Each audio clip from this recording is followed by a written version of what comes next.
Bienvenidos a su noticiero de ABA Televisión, edición fin de semana. Mi nombre es Jaime Sevilla y estas son las noticias. Comenzamos nuestro noticiero en el Vaticano, donde se confirma la liberación del cardenal Christian Tumi. Ampliamos en la siguiente nota. El cardenal Christian Wigan Tumi fue liberado tras ser secuestrado por un grupo de hombres armados en la carretera entre Bamenda y Kumbo, en Camerún. El cardenal comenzó a recibir amenazas después de haber animado a los niños a regresar a la escuela tras un violento ataque. También el Papa condenó este atentado en el que murieron 8 niños. Provo grande sconcerto per un atto tanto crudele e insensato che ha strappato alla vita i piccoli innocenti mentre seguivano le lezioni a scuola. Che Dio illumini i cuori perché gesti simili non siano mai più ripetuti e perché le martoriate regioni del nord-ovest e sud-ovest del Paese possano finalmente ritrovare la pace. Igualmente, un grupo de maestros de una escuela primaria en Kumbo fueron secuestrados. Y la Ciudad del Vaticano impone restricciones a cardenal polaco tras una investigación. La Nunciatura Apostólica en Polonia publicó una declaración en la que explica las acciones disciplinarias de la Santa Sede contra el cardenal Henryk Wildenowicz, de 97 años. Las medidas se dan a conocer luego de una investigación sobre el pasado del cardenal. Sin embargo, no especifica los delitos que cometió. Wildenowicz fue nombrado cardenal por Juan Pablo II en 1985. Desde ahora tiene prohibido ejercer su ministerio públicamente y usar las insignias episcopales. Entre otras medidas, no podrá ser enterrado en la catedral de la ciudad. También está obligado a realizar una donación de dinero a la Fundación San José, establecida por los obispos polacos para ayudar a las víctimas de abusos sexuales. La institución se centra en la asistencia psicológica, a la prevención de abusos y a la educación de las personas responsables de la protección de menores. Y el presidente de Kenia visita al Papa Francisco en la Ciudad del Vaticano y le invita a visitar su país por segunda vez. El presidente de Kenia, Uhuru Kenyatta, ha visitado al Papa en el Vaticano. La reunión a puerta cerrada duró 25 minutos. En el Vaticano agradeció la contribución de la Iglesia Católica al país, especialmente en ámbitos educativo y sanitario. El intercambio de regalos fue muy curioso. This Holy Father is tea from Kenya. Además de té, trajo al Papa café y nueces. También esta simbólica escultura de un león que protege a sus hijos y un álbum de fotos de la visita del Papa de hace 5 años. Francisco, además de un mosaico, le regaló 5 botellas de aceite producido por el Vaticano en Loreto. El presidente también visitó al cardenal Parolin, con quien habló sobre el COVID en África, el cambio climático y la situación de los refugiados. Y la etnia indígena de los Rohingyas siguen errantes todavía después de 3 años de escapar de Myanmar. En 2017, unos 740.000 rohingyas fueron violentamente expulsados de Myanmar. Muchos huyeron al vecino Bangladesh, donde siguen siendo un grupo étnico apátrida de mayoría musulmana. La mayoría de estos desplazados son mujeres y niños. Llevan demasiado tiempo en campos de refugiados como este en Kutupalong, Bangladesh. Es una situación trágica que el Papa Francisco ha seguido de cerca desde antes de su visita papal a Myanmar y Bangladesh en 2017. Allí se reunió con 16 refugiados rohingyas y abogó por sus derechos. Continuiamo a fare del bene loro, aiutare. We will continue to help them. Continuiamo a muoverci perché siano riconosciuti i loro diritti. We will continue their right is being acknowledged or recognized. Non chiudiamo il cuore, We will not close our hearts. non guardiamo da un'altra parte. We will not look at the other side.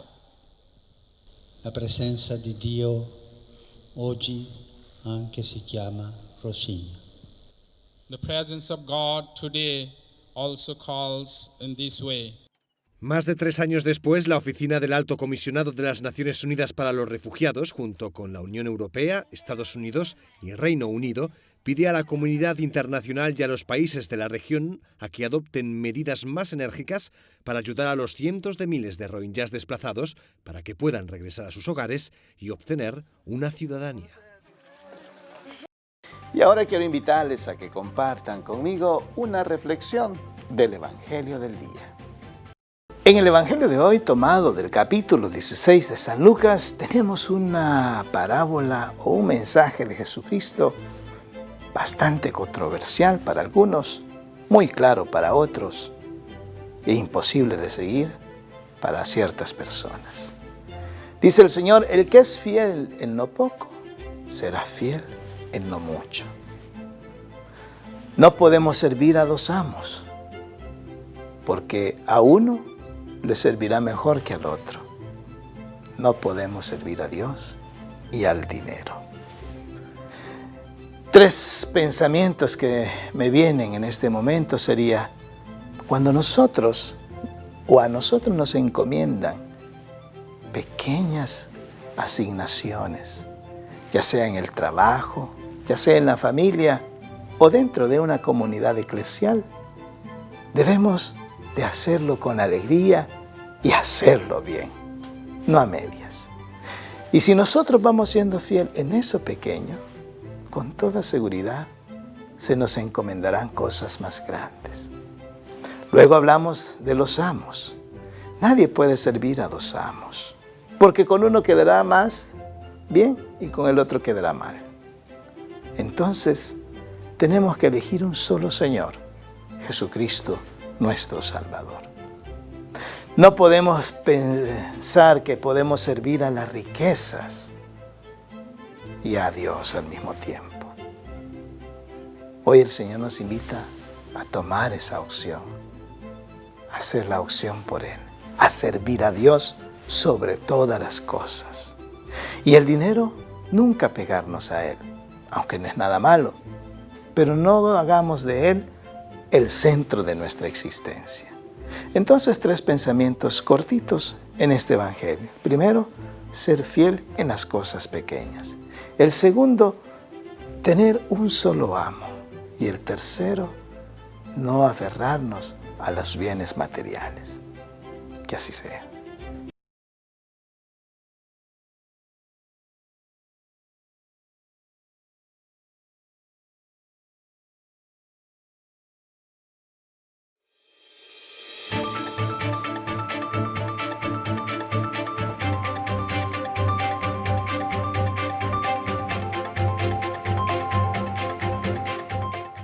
El paso del huracán ETA por Centroamérica deja estragos y muertes en 4 países centroamericanos. El paso del huracán ETA por Centroamérica, que en las últimas horas se degradó a depresión tropical, ha afectado al menos 4 países de Centroamérica: Costa Rica, Nicaragua, Honduras y El Salvador, según las autoridades correspondientes. En Nicaragua, cientos de familias que resultaron afectadas por los daños a sus viviendas piden asistencia a las autoridades locales. Que vengan a ver el caso, a ver, para que los ayuden, porque así no podemos vivir, así, en la muja así pues, porque se mete el agua en las casas. Según el gobierno de Nicaragua, más de 30.000 personas se encuentran a salvo en los albergues. Sin embargo, familias como la de Filomena Ramos aseguran que fueron afectadas, pero hasta el momento no han recibido asistencia. Por lo menos yo soy una madre soltera, tengo 2 niños, una está en la escuela y un niño de 18 meses. Un niño pues que no tiene amparo de mamá ni de papá, solamente yo que soy su abuela. Mientras que en Costa Rica las autoridades mantienen la alerta en al menos 8 ciudades y más de 1.000 personas se encuentran en albergues, según el Centro Nacional de Emergencias. Hemos trabajado junto con los comités municipales de emergencia y las instituciones de primera respuesta en tratar de brindar seguridad a más de 1.360 personas en 41 albergues. Mientras las autoridades nicaragüenses, al igual que las de Costa Rica, aseguran que trabajan en la atención de las comunidades más afectadas. Donaldo Hernández, Voz de América, Costa Caribe Norte de Nicaragua. Las elecciones en Estados Unidos están siempre causando cualquier tipo de opiniones y acciones. Hoy les presentamos un supuesto plan de ataque contra un centro de cómputo en esta nación norteamericana. Armados y dirigiéndose hacia el centro de escrutinio de votos de Filadelfia, en Pensilvania, la policía de la ciudad declaró haber detenido 2 hombres por posesión de armas de fuego. Las autoridades recibieron un aviso de que un grupo armado de fuera del estado iba hacia el lugar donde se está haciendo el conteo final de las papeletas electorales. Según la policía, los agentes vieron un Hummer estacionado y desocupado en la noche del jueves y menos de 10 minutos después, una patrulla en bicicleta vio a 2 hombres armados. Ninguno de los 2 tenía un permiso válido de Pensilvania para portar armas y fueron arrestados. Reconocieron que el vehículo era suyo y la policía encontró otra pistola dentro. Esta es una investigación muy activa y no tenemos comentarios adicionales en este momento. Entre tanto, las autoridades siguen monitoreando la seguridad alrededor del país. Partidarios de Donald Trump en algunos estados donde aún no acabó el conteo se reunieron mayormente de forma pacífica frente a los centros de cómputo para protestar y pedir, sin pruebas, que se pare el robo. El presidente está mirando el ejemplo. Ustedes no dejarán que lo roben. No vamos a dejar que lo roben en Georgia. No vamos a dejar que lo roben en Pensilvania. Y ustedes están aquí en desobediencia y son increíbles.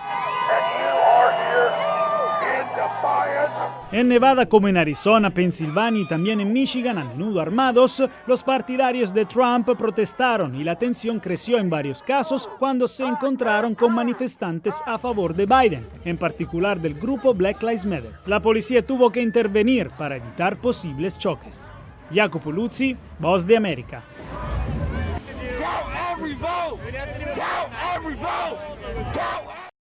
Y todo el mundo está pendiente de los resultados de la elección presidencial. Ampliamos en la siguiente nota. Los ojos del mundo registran cada movimiento en la elección presidencial en Estados Unidos. En España, el diario El País califica el escrutinio de votos como agónico y destaca la ofensiva del presidente Trump para deslegitimar el conteo de votos.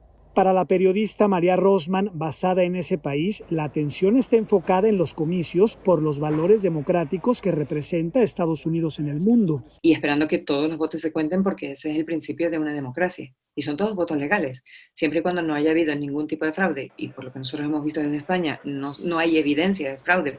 En Rusia, el periódico The Moscow Times citó a la portavoz del Ministerio de Relaciones Exteriores, María Zakharova, quien dijo que ambos candidatos tenían las mismas posibilidades de ganar. En Colombia, el portal de RCN Noticias afirma que Joe Biden tomó la delantera en el estado de Georgia y se acerca a la victoria por la presidencia. El periodista Ángel Ocampo, radicado en ese país, señala que la expectativa no solo está en los resultados, sino en las posibles batallas jurídicas. Mundial no está bien visto en Colombia que Donald Trump esté diciendo que haya fraude electoral en un proceso electoral que históricamente ha sido correcto y ha sido un modelo a seguir. En Estados Unidos la información sigue actualizándose. La única constante es que esto marchará durante las siguientes semanas, mientras el mundo observa este singular proceso electoral. Alonso Castillo, Voz de América, Miami. Nos vamos a Sudamérica con nuestro amigo el padre Manuel Rodríguez Rodríguez, misionero claretiano de nuestra cadena hermana JN19 Televisión, que nos tiene preparado un reportaje sobre lo que pasa en el Perú. A continuación, los dejamos con él. Reporta para la cadena de televisión ABA y JN19 del Perú, el padre Manuel Rodríguez, misionero claretiano, desde Lima. Hoy y mañana hay campaña de vacunación en todo el Perú, especialmente para los niños de menos de 5 años, para los adultos de más de 60 y también para adolescentes. Es una campaña preventiva muy necesaria y ahí está el Ministerio de Sanidad dando esta oferta gratuita para prever y para prevenir enfermedades. Un tema muy importante es que el presidente del gobierno se va a presentar el lunes ante el Congreso, dada la moción de vacancia que le han presentado. Se supone que no va a haber vacancia, pero él tiene que allí rendir cuentas, tiene que dar explicaciones. Sería muy perjudicial ahora la vacancia cuando quedan muy pocos meses ya para las elecciones generales que serán el 11 de abril. En cuanto a sanidad, ha habido un rebrote de difteria que ha afectado a 5 personas. Murió una bebita de 5 años y se están poniendo las medidas también de vacunación.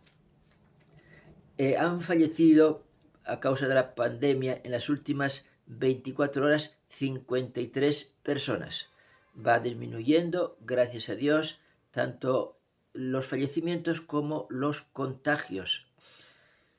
El gobierno ha hecho un reconocimiento oficial a la Iglesia Católica por su trabajo en este tiempo de pandemia, tanto en la ayuda de alimentos, que es muchísimo, los muchos comedores parroquiales que están funcionando, como también por las plantas de oxígeno que ha promovido, ha construido y ha puesto al servicio de los demás, porque sin oxígeno no podemos vivir, y menos los que tienen este contagio.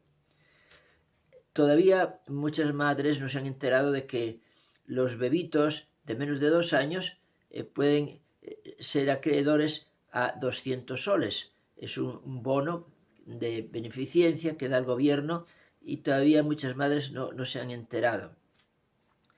El turismo está ya avanzando poquito a poco, pero ya van viniendo algunos, sobre todo a Machu Picchu, allá en esas grandes murallas arqueológicas de los antepasados.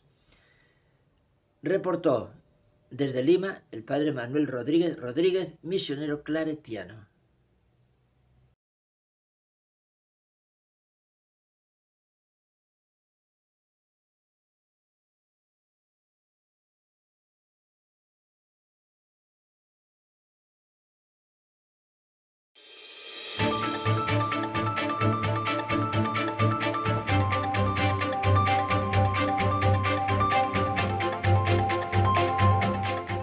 Y hoy en el Santoral de la Iglesia celebramos los 12 profetas menores del Antiguo Testamento. Conozcamos un poco más de cada uno de ellos.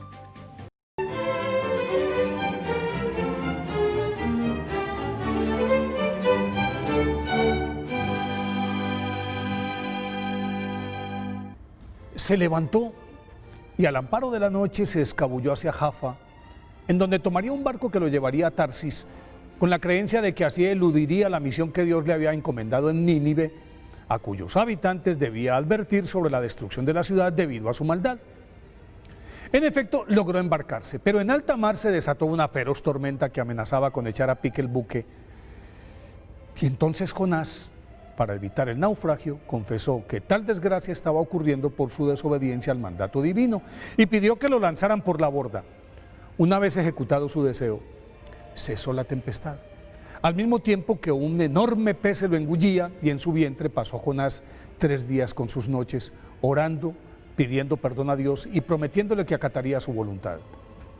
Luego de ser vomitado en una playa, se encaminó hacia Nínive, ciudad que recorrió anunciando su destrucción antes de 40 días, y como todos sus habitantes, incluido el rey, se arrepintieron, el Señor les levantó el castigo y así, gracias a la apasionada y convincente predicación del rebelde profeta Jonás, se salvó Nínive. Y así como en el caso de Jonás, el papel de los profetas fue determinante en la historia de Israel, porque en los periodos de crisis, en los momentos de pesimismo y desamparo y en las épocas de laxitud moral del pueblo judío, Yahvé enviaba a sus portavoces que eran personajes providenciales que regularmente era de origen humilde y en principio rehusaban la misión encomendada por los peligros que entrañaba, para que ellos fueran la conciencia nacional, látigo de los reyes corruptos y voz de esperanza del pueblo liso y llano.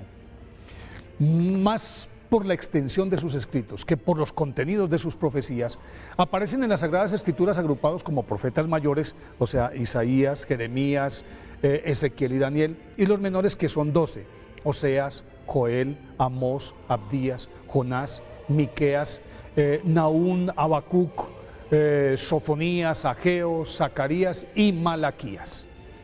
Oseas, que procedía del norte de Israel, comenzó su misión unos 750 años antes de Cristo, durante el reinado de Jeroboam II, y cubrió a varios de sus sucesores hasta que el rey asirio Salmanasar V asedió a Samaria, y a este hecho siguió la destrucción de Israel, y en todo ese tiempo vaticinó los peligros que se cernían sobre el pueblo escogido de Dios, quien además le ordenó que perdonara, recibiera y amara de nuevo a su mujer que le había sido infiel. Y por encargo del Señor usó esta acción como alegoría para demostrar el amor eterno de Yahvé hacia su pueblo, y con este mensaje mantuvo viva la esperanza y la confianza de los israelitas en la misericordia divina. Joel, que vivió unos 500 años antes de Cristo, fue determinante en el reacomodo de los judíos al espíritu de la ley tras el regreso del exilio en Babilonia, porque el largo cautiverio había distendido el espíritu del pueblo, y como ello se reflejaba en la laxitud de sus costumbres, alertaba a los israelitas sobre el día del juicio en el que todos deberían rendir cuentas a Yahvé, y por eso llamaba constantemente al arrepentimiento y la penitencia, lo que de hecho aplacaría la ira divina, atraería la gracia, la bendición y la prosperidad para toda la nación.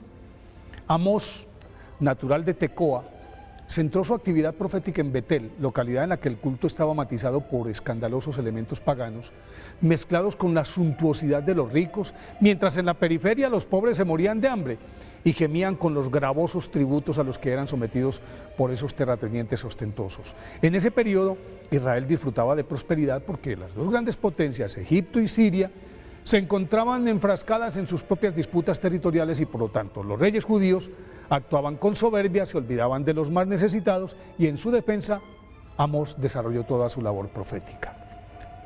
Abdías fue un profeta cuyo ministerio se desplegó unos 600 años antes de Cristo, y aunque es el libro más corto del Antiguo Testamento, un solo capítulo de 21 versículos, su contenido fue determinante en la recuperación de la dignidad nacional frente a la penetración de los edomitas, cuyas costumbres, aunque de raíces judías, chocaban con la tradición y además eran aliados encubiertos de los asirios.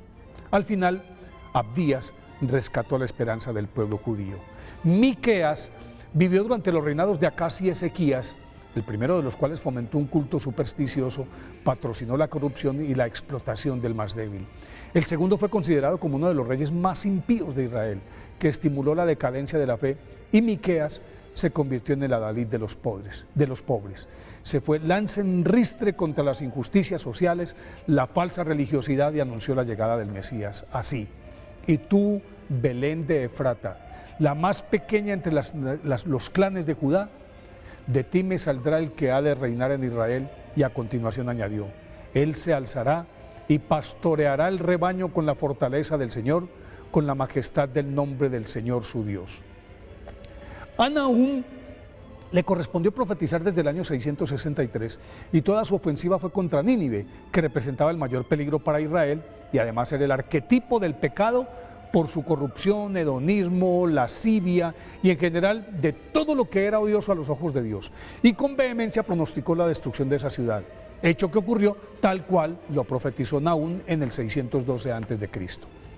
Habacuc apareció en escena 600 años antes de Cristo, poco después de la caída de Nínive, y se suponía que este hecho sería un alivio para Israel, pero Habacuc intuyó que ese respiro no duraría mucho porque en el horizonte ya aparecían los babilonios. Entonces le preguntó a Dios por qué permitía que los malvados sojuzgaran a su pueblo, a lo que Dios respondió que ellos serían castigados en su momento, y le recordaba que al final la justicia de Dios triunfaría, y puso en su boca una de las frases más aleccionadoras de la Biblia: el justo por su fidelidad vivirá.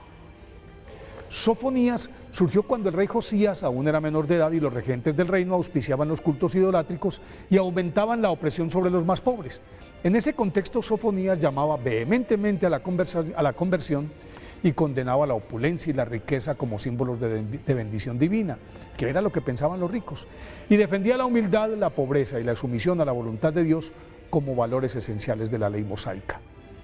Ageo formó parte de la avanzada de judíos que abrieron el camino hacia Jerusalén tras el exilio en Babilonia en el año 520 a.C., y ante la apatía de los recién llegados, por orden de Dios, lideró la restauración del templo, y su mensaje esperanzador permitió que los exiliados recuperaran su orgullo judío, y así el templo adquirió mayor lustre que el que tenía antes de ser destruido por los asirios. Zacarías sucedió a Ageo en el 318 a.C. como profeta, y aunque la reconstrucción física del templo era uno de sus objetivos, su principal preocupación giraba alrededor de la reparación espiritual del pueblo, que había dejado en último lugar el cumplimiento de los preceptos mosaicos, permeado por el pensamiento babilónico, y tras llamar al arrepentimiento y la renovación moral, Dios prometió por su conducto la pronta llegada del Mesías. Malaquías fue el último de los profetas menores del Antiguo Testamento, y toda su labor apuntó a la reprensión de la clase sacerdotal, que estaba más interesada en la riqueza y en las formas del culto antes que en la esencia de la ley mosaica. Por eso los amonestaba con dureza por su arrogancia, laxitud y mal ejemplo para el pueblo. Los conminaba a volver por el camino recto, y Dios les recordaba por boca de Malaquías a los israelitas que los labios del sacerdote deben guardar ciencia, y de su boca se viene a buscar la enseñanza, porque Él es el mensajero del Señor Todopoderoso. Por eso hoy, 7 de noviembre, día de la festividad de los profetas menores, pidámosle a Dios que nos use como mensajeros idóneos para esparcir su mensaje.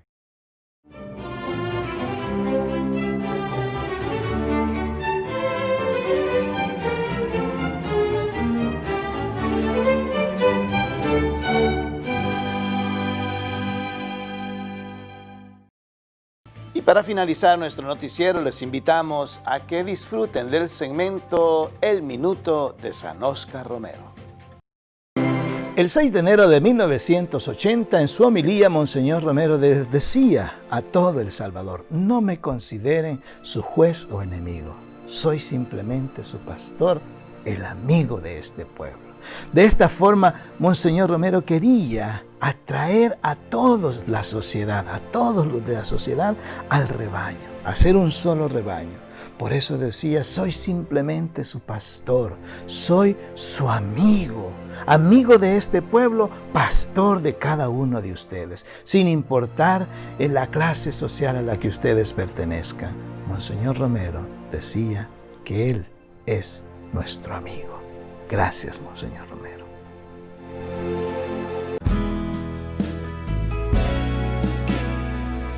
He viajado el mundo, pero siempre lo que extraño, no hay lugar como el hogar. Anhelo ver las caras de los que quiero más. No hay lugar como el hogar. Estoy a llegar, bien lo sabe el corazón. No hay lugar como el hogar. No hay lugar tan dulce como el hogar. Y así llegamos al final de nuestro noticiero de ABA Televisión, edición fin de semana. Gracias por estar en nuestras sintonías, y les invitamos que nos sintonicen las 24 horas del día en el www.abatvn.com, así como también en nuestras plataformas digitales Roku TV y Amazon Fire. Por supuesto, en las cadenas de cable de Guatemala y el IPTV de El Salvador, y en nuestra cadena hermana JN19 Televisión, y por supuesto, en nuestras redes sociales. Gracias, que el Señor los bendiga, que pasen un feliz fin de semana.